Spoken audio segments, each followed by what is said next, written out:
Dalam kehidupan ini tidak selamanya kita akan seperti kata orang berjalan di atas karpet merah yang bertaburan bunga dan setiap orang mengeluk-elukan kita. Kita akan berjalan mungkin di satu saat di atas jalan yang penuh dengan onak dan duri, bahkan sekeliling kita orang akan bukan sekedar mencibir, tetapi mungkin mengejek, akan mengata-ngatai kita, memberikan perkataan-perkataan yang tidak mengenakkan, bahkan menyedihkan. Ya, atau kita akan berada dalam kondisi yang tidak pernah kita bayangkan. Semuanya ini adalah merupakan sunnatullah, ketentuan Allah di dalam kehidupan. Tidak selamanya siang datang dengan terang benderang. Kadangkala dan pasti malam akan datang menjelang dan dengan gelap gulita akan datang dengan mencekam. Tidak selamanya matahari akan terus bersinar. Satu saat kelabu akan datang dan mendung, turun hujan. Tidak selamanya roda pedati itu di atas. Kadangkala dia akan berada di bawah. Dan begitulah yang namanya kehidupan. Akan terus berjalan dengan pergantian. Watilkal ayyamu nudawiluha bainan nas. Dan demikianlah hari-hari itu kami pergilirkan bagi manusia. Subhanallah. Namun orang beriman dalam setiap keadaan itu, dalam setiap kondisi itu, dia akan selalu berbaik sangka kepada Allah. Dia akan selalu berbaik sangka kepada Allah. Bahwa semua yang Allah Subhanahu wa ta'ala pilihkan untuk takdirnya hari itu adalah yang terbaik baginya. Dia akan berkata, al-khairu fi makhtarahullah. Yang terbaik adalah yang Allah pilihkan. Mungkin satu saat kita ingin makan dengan kenyang, tetapi rezeki yang Allah berikan kepada kita hanya setengah piring nasi, mungkin hanya ditemani dengan lauk yang seadanya. Atau bahkan mungkin kita akan terpaksa menyabarkan diri, bahkan menekan perut, karena kita harus menahan lapar, ya. Ya, kondisi-kondisi yang seperti ini mungkin bagi sebagian kita tidak dirasakan, tetapi bagi banyak juga di antara kita adalah kondisi keseharian mereka. Subhanallah, ya, inilah kehidupan. Tidak selamanya kita berada di dalam kesenangan, namun kita juga pasti akan merasakan kepahitan-kepahitan. Tapi sekali lagi, orang beriman akan percaya kepada Allah dan akan berbaik sangka kepada Allah Subhanahu wa ta'ala.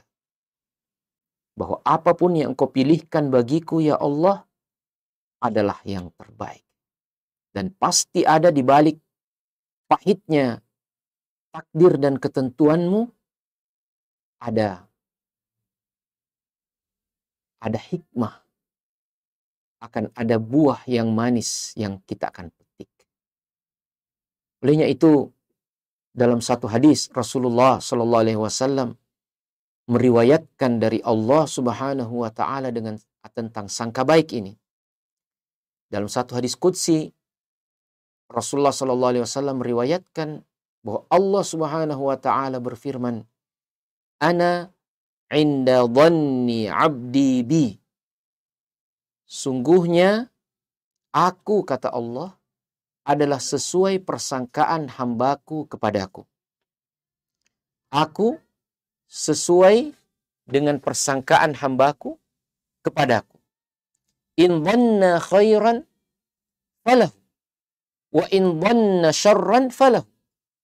Kalau dia bersangka baik kepadaku, maka dia akan dapatkan apa yang ia sangkakan itu kepadaku. Kalau dia bersangka buruk kepadaku, maka dia akan juga dapatkan sangkaan buruknya itu. Subhanallah. Olehnya itu adalah merupakan taufik Allah Subhanahu wa taala, rezeki Allah yang tiada terkira. Jika pada saat-saat yang sulit kita masih bersangka baik kepada Allah Subhanahu wa taala. Pada saat kita tidak mendapatkan makanan yang cukup hari ini, kita bersangka baik kepada Allah bahwa mungkin Allah ingin mendekatkan diri kita kepadanya. Membuat kita merasa tergantung kepada Allah. Yang selama ini merasakan cukupnya makanan, cukupnya minuman. Seakan-akan makanan dan minuman itu datang dengan sendirinya dan adalah hanya buah daripada kerja kita. Tanpa ketentuan dan campur tangan Allah. Padahal tidaklah datang semua itu, melainkan karena Allah Subhanahu wa ta'ala. Jangankan itu, jatuhnya setetes air embun dari dedaunan pohon tidak akan terjadi kecuali karena ketentuan Allah. Subhanallah. Maka kita senantiasa berbaik sangka kepada Allah. Jika pada hari ini apa yang kita harapkan belum kita dapatkan, kita berbaik sangka kepada Allah bahwa mungkin apa yang kita harapkan itu dari harapan-harapan duniawiyah kita. Ketika kita dapatkan mungkin kita akan semakin jauh dari Allah. Dan pada saat Allah tidak memberikannya kepada kita, kita yakin, kita sadar, kita berbaik sangka kepadanya. Bahwa Allah ingin berkata kepada kita, wahai hambaku, kau tidak sanggup untuk melakukan apa. Kau tidak sanggup untuk mendapatkan apa yang kau inginkan dengan semua yang kau miliki. Kau harus sadar bahwa ini adalah ketentuanku. Betapa indahnya ya iman para sahabat Nabi sallallahu alaihi wasallam radhiyallahu anhum ajma'in. Ketika mereka diperhadapkan dengan situasi yang sulit, musuh-musuh sudah datang bersama melakukan konspirasi ingin menyerang kaum muslimin. Innan nasa qad jama'u lakum fakhshawhum. Sungguhnya orang semua telah berkumpul, berkonspirasi, bersekongkol untuk menyerang kalian. Takutlah kepada mereka. Apa yang menjadi keadaan para sahabat dengan keadaan seperti itu? Justru menambah iman mereka. Zadahum imana. Qala wa qalu hasbunallah wa ni'mal wakil. Dan mereka berkata, cukuplah bagiku Allah dan dia adalah sebaik-baik pelindung. Bahkan dalam kondisi yang sulit, mereka akan mengatakan, hadza ma wa'adana Allah wa rasuluh. Inilah yang dijanjikan oleh Allah dan Rasul. Saudaraku yang dimuliakan oleh Allah Subhanahu wa ta'ala. Berbaik sangka kepada Allah bukan juga berarti bahwa kita sekedar berangan-angan mendapatkan ampunan, mendapatkan rezeki, mendapatkan apa saja tanpa usaha yang sungguh-sungguh. Berbaik sangka bahwa Allah akan mengampuni dosa kita. Lantas kemudian baik sangka ini diterjemahkan dengan melakukan dosa apa saja. Kemudian berkata, ya saya berbaik sangka kepada Allah. Bukan begitu saudaraku. Para ulama mengatakan, kalau sangkaannya kepada Allah itu baik, maka sungguh perbuatannya juga akan baik. Lau ahsana dhanna billah, la ahsanal amal. Kalau mereka bersungguh-sungguh bersangka baik kepada Allah, maka pasti amalannya juga adalah baik. Iya. Kita berharap ampunan Allah. Kita berharap rahmat Allah. Ketika Allah Subhanahu wa ta'ala katakan di dalam kitabnya, ya ibadiyalladzina asrafu ala anfusihim la taqnatu min rahmatillah innallaha yaghfirudz dzunuba jami'a. Wahai sekalian hambaku yang telah melampaui batas atas diri-diri mereka, jangan pernah kalian berputus asa dari rahmat Allah. Sungguhnya Allah itu mengampuni dosa semuanya. Ketika kita yakin dengan ayat ini, ketika kita imani perkataan Allah ini, bukan berarti kita berketerusan untuk melakukan dosa. Tetapi sangkaan baik kita kepada Allah, bahwa Allah akan mengampuni kita, akan menuntun kita untuk berhenti di titik pertobatan kita itu. Dan itulah satu keadaan yang sangat indah. Ketika kita bersangka baik kepada Allah, lantas kemudian Allah Subhanahu wa Ta'ala memberikan dan membuktikan sangkaan baik kita itu. Wah sekalian yang dimuliakan oleh Allah Subhanahu wa Ta'ala, sangat banyak kisah. Ya, sangat banyak keadaan. Bagaimana Rasulullah Sallallahu Alaihi Wasallam, contoh teladan terbaik kita, qudwah hasanah kita, uswatun hasanah kita. Ketika dia bersama para sahabatnya, berada dalam keadaan yang sangat memprihatinkan. Musuh dari dalam, orang-orang Yahudi dan munafikin, telah bersekongkol untuk menikam dari belakang, menelikung dari belakang. Bagaikan musuh dalam selimut. Mereka adalah musang-musang berbulu ayam. Hendak berkhianat, menikam dari belakang, menggunting dalam lipatan. Di luar, kaum musyrikin bersama beberapa suku-suku Arab yang lainnya telah bersepakat. Bahkan mereka telah berkelompok-kelompok. Dalam Al-Quran bahkan dikatakan Ahzab. Satu surah dalam Al-Quran, suratul Ahzab, menggambarkan bagaimana keadaan kritis ya kaum muslimin pada saat itu. Rasulullah Sallallahu Alaihi Wasallam bersama para sahabatnya. Kemudian ketika pasukan kufar itu telah mau datang menjelang menyerang kota Madinah, maka seorang sahabat Rasulullah Sallallahu Alaihi Wasallam yang bernama Salman Al-Farisi mengusulkan kepada Rasulullah Sallallahu Alaihi Wasallam untuk menggali parit, menghalangi pergerakan musuh, menghadang musuh dengan lubang parit yang dalam menganga. Maka Rasulullah Sallallahu Alaihi Wasallam menerima usulan itu dan mulailah Rasulullah menggali bersama para sahabat. Digambarkan pada saat itu lantaran kekurangan logistik, ya, kekurangan bahan makanan, sehingga sebagian di antara sahabat ada yang kemudian mengikat perutnya dengan satu batu. Ya. Ternyata Rasulullah Sallallahu Alaihi Wasallam mengikat dengan 2 batu. Dan dalam keadaan-keadaan yang paling sulit seperti itu, digambarkan wazulzilu zilzalan syadida, dan mereka digoncangkan dengan goncangan yang sejadi-jadinya. Pada saat yang seperti itu, saudara sekalian yang dimuliakan oleh Allah Subhanahu wa Ta'ala, Rasulullah menggali parit dan linggisnya kemudian ya mengenai, ya pada saat itu sahabat menggali ya, kemudian terhalang oleh satu batu.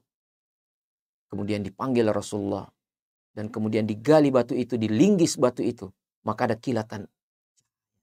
Maka Rasulullah Sallallahu Alaihi Wasallam dalam keadaan yang sulit seperti itu mendapatkan taufik, ta'yid dari Allah Subhanahu wa Ta'ala, dan dia lihat, dia katakan itu adalah istana-istana Kisra.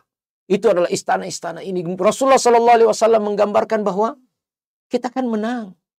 Kondisi sulit seperti ini bukan sekedar Rasulullah katakan kita akan dapatkan kemenangan dari orang Quraisy, tapi lebih jauh daripada itu. Itulah yang namanya ulul himmah, yang kemudian mendapatkan ta'yid dari wahyu Allah Subhanahu wa Ta'ala, memperlihatkan kepada nabinya, yang kemudian diceritakan kepada kaum muslimin, para sahabat Nabi, generasi terbaik yang pernah dilahirkan di atas muka bumi setelah para rasul dan nabi. Ya. Mereka adalah manusia-manusia pilihan dalam keadaan yang sulit seperti itu. Masya Allah. Mereka tetap optimis karena mereka punya keyakinan, karena mereka punya sangka baik kepada Allah Subhanahu wa Ta'ala. Saudara-saudaraku sekalian yang dimuliakan oleh Allah Subhanahu wa Ta'ala, jika pada satu saat kita menghadapi masalah, jika pada satu saat kita terjebak dalam kesulitan, maka yakinlah bahwa itu bukan karena Allah benci kepada kita, tapi Allah mau kita kembali. Allah mau kita dekat kepadanya. Kita tinggal bersangka baik saja. Ya Allah, semua yang kau takdirkan kepadaku adalah yang terbaik bagiku. Walaupun dalam pandanganku ada yang namanya takdir baik, takdir buruk. Tapi wasyarru laisa ilaik. Tapi keburukan yang hakiki itu tidak bisa dinisbatkan kepadamu. Ikhwani fillah, alangkah indahnya sangka baik kepada Allah ini. Sehingga membuat seorang soleh yang terbaring di atas pembaringan berbulan-bulan karena kakinya menjadi lumpuh, dia bersangka baik kepada Allah dan bahkan bersyukur. Seorang yang diceritakan oleh seorang tabib muslim, dia dapati seorang pasien yang tidak bisa berjalan selama berbulan-bulan, 3 bulan dia sudah tidak bisa berjalan. Tapi dia masih bersangka baik kepada Allah. Masih berkata, ya Allah, ya, aku bersyukur kepadamu. Kaki yang sudah aku pakai 30 tahun ini, sekarang diistirahatkan 3 bulan. Ya. Nah, inilah sangka baik kepada Allah, jamaah sekalian yang dimuliakan oleh Allah Subhanahu wa taala. Sangka baik kepada Allah akan memberikan optimisme dalam kehidupan. Sangka baik kepada Allah akan memberikan kepada kita apa yang kita sangkakan kepada Allah. Bersangka buruk kepada Allah, ini adalah waswasatus syaitan. Innama syaitan ya'idukumul faqr. Syaitan itu menjanjikan kefakiran kepada kita. Ya. Padahal Allah Subhanahu wa taala menjanjikan kepada kita rahmatnya. Mana yang kita mau percaya? Allah atau syaitan? Ya. Tentu kita hanya percaya kepada Allah. Janji-janji syaitan adalah janji-janji yang buruk, janji yang tidak ditepati. Tapi Allah janjinya, innallaha la yukhliful mi'ad. Allah itu tidak akan menyelisihi janjinya. Maka bersangka baiklah kepada Allah, niscaya Allah Subhanahu wa taala akan memberikan yang terbaik bagi kita. Barakallahu fikum. Saya kira ini yang dapat kita sampaikan dalam kesempatan kali ini. Mudah-mudahan Allah Subhanahu wa taala berkati kita. Mudah-mudahan Allah Subhanahu wa taala memberikan kebaikan dalam hari kita. Jika hujan, kita akan berbaik sangka bahwa Allah menumbuhkan tumbuhan dan menyimpankan kita cadangan air. Kalau datang matahari dalam musim kemarau yang kering kerontang, kita bersangka baik bahwa Allah Subhanahu wa taala mengeringkan tempat-tempat yang berpotensi untuk menjadi banjir. Jika hari ini kita sakit, kita bersangka baik bahwa Allah ingin menghapus dosa-dosa kita. Jika hari ini kita sehat, kita bersangka baik bahwa Allah berikan kesempatan kita untuk menjadi manusia yang lebih banyak berbuat kebaikan.